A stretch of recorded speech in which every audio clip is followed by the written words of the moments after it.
আলহামদুলিল্লাহ, আল্লাহ তাআলার অশেষ শুকরিয়া যিনি আমাদেরকে আমাদের মহামূল্যবান হায়াত থেকে কিছু সময় দিনী একটা মাদ্রাসায় তালেব ইলমদের সাথে আলেম ওলামাদের সামনে ব্যয় করার মতো আল্লাহ তৌফিক দিয়েছেন। এই জন্য শুকরিয়া আদায় করি আলহামদুলিল্লাহ।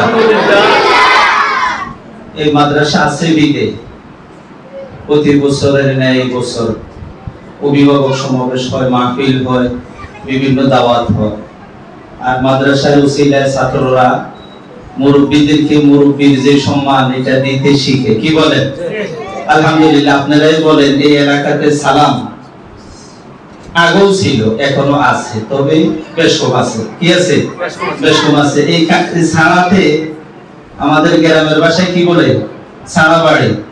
দিনের বেলায় মানুষ হেঁটে বই করত, কিন্তু এই মাদ্রাসার উসিলায় এই এলাকায় সুন্দর হয়েছে। শুধু শিক্ষার পাশাপাশি পরিবেশও সুন্দর হয়েছে, এটা আপনারাই স্বীকার করেন। কি বলেন? এমনও সময় গেছে রাস্তা দিয়ে রাতের অন্ধকারে কেউ হাঁটে নাই ভয়ে, কিন্তু আজকে রাত্রে 3টায়ও আমরা হাঁটতে পারি, তখন কোরআন শরীফের আওয়াজ শুনতে পাই।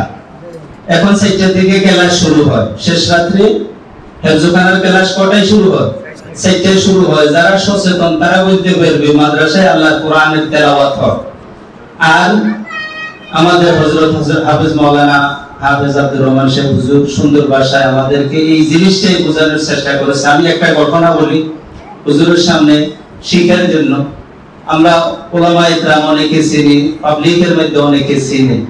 মানুষের যে হক, এই কথা বলতে যাইয়া পাকিস্তানের একজন আলেম, যিনি এশিয়া মহাদেশ না সারা বিশ্বের মধ্যে যে কয়েকজন উপযুক্ত আলেম, তার মধ্যে একজন আলেম জাস্টিস আল্লামা তকি উসমানী দামাত বারাকাতুহুম, তিনি তিনার আব্বার একটা কারগুজারি, যে আব্বা যে বাবা আমাদের মত নয়। মুফতি শফি সাহেব রহমাতুল্লাহ আলাইহি, যিনি তাফসীরে মারুফুল কোরআনের লেখক, হুজুরে চিনি, আমরা চিনি, উঁচু মাপের একজন আলেম, বড় মুফতি, বড় মুবাল্লিগ, বড় দায়ী, বড় বুজুর্গ ব্যক্তি। তো তিনি জাস্টিস আল্লামা তকি উসমানী তিনার ফ্যামিলির একটা কথা বলতে যাইয়া বলছিল যে আমরা ওই যুগে এত ধনী ছিলাম না, এত গরিব ছিলাম না, একজনের কাছে হাত পাইতে হয়। আবার এত ধনীও নয় যে ভিক্ষা করতে হয়, অপচয় করতে হয়। এত ধনীও নয়, অপচয় করি। আমাদের ব্যবহারের জন্য একটা টয়লেট ছিল। কি ছিল? একটা টয়লেট ছিল। আমরা সবাই এটা ব্যবহার করতাম।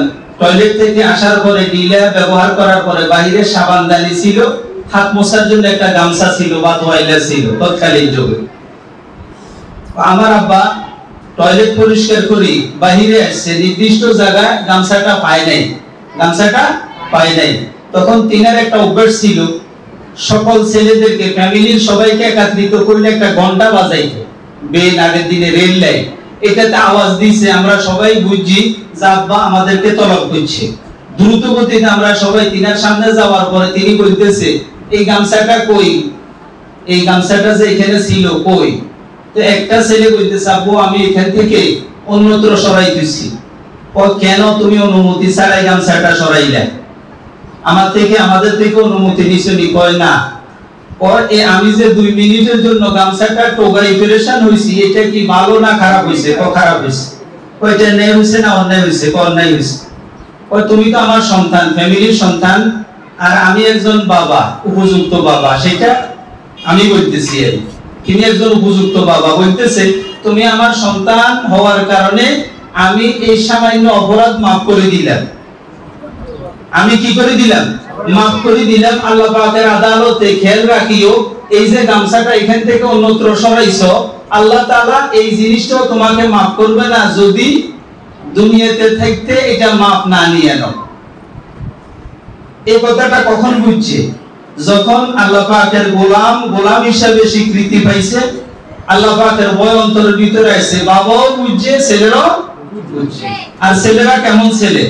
পাকিস্তানের শরিয়া বিভাগের বড় জাস্টিস, তিনি একজন সারা পৃথিবীর ভ্রমণকারী সন্তান, আর বাবা ওই যুগের বড় আলেম, বড় মুফতি। তা আমাদেরও তো সন্তান আল্লাহ দিয়েছেন, প্রত্যেকের দিয়েছেন, কিন্তু আমরা খুশি হইছি, কিন্তু মন থেকে আমরা কেউ আত্মতৃপ্তি অর্জন করতে পারি নাই।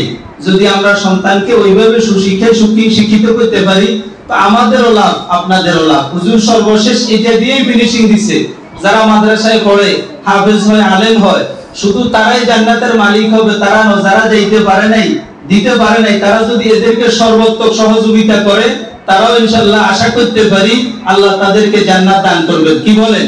কেউ অর্থ দিতেছে, কেউ সন্তান দিতেছে। এই মাদ্রাসায় আজ থেকে কয়েক বছর আগ থেকে, আমি প্রায় অদ্যাবধি 20 বছর আমার এখানে শিক্ষকতার বয়স, 600-700 পোলাপাইন পড়ে। এটা তো আমাদের সন্তান নয়, আমাদের দুইজন একজন, কিন্তু এই সন্তানগুলো এই এলাকার। আপনারা যে সন্তান দিয়ে সহযোগিতা করছেন, প্রত্যেকটা সন্তান কম বেশ পড়ালেখা করি মাদ্রাসায় স্কুলে গেছে, এটার ইনশাআল্লাহ একটা অংশ আপনারা পাইবেন। কি বলেন? ইনশাআল্লাহ মাদ্রাসা যেন দিন দিন তরক্কি থাকে, উন্নতি হয়, আপনাদের সকলের কাছে দোয়া চাই। ভর্তির ব্যাপারে আর দুই একটা কথা আমাদের হুজুর বলবেন, পরিচালক মাওলানা ইউসুফ সাহেব।